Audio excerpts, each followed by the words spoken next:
Ada ajakan pengeras suara masjid, Bacalek di Lombok dihakimi massa. Seorang bakal calon legislatif di Lombok Barat berinisial SS 50 tahun diduga berbuat asusila ke darah dagingnya sendiri. Perbuatan SS membuat warga setempat naik darah.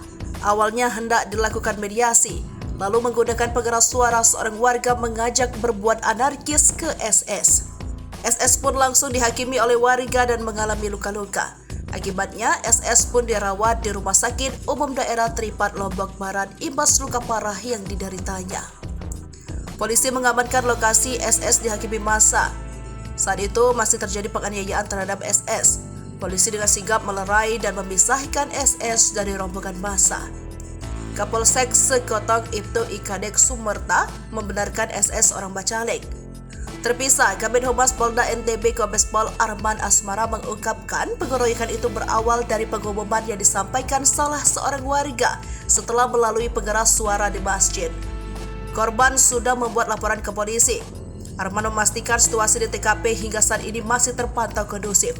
Petugas tetap disiagakan di sekitar lokasi. Dikutip dari Tribun Lombok, partai politik yang mengusung SS bertindak tegas. SS dikabarkan dipecat dan tidak jadi maju ke pemilihan legislatif.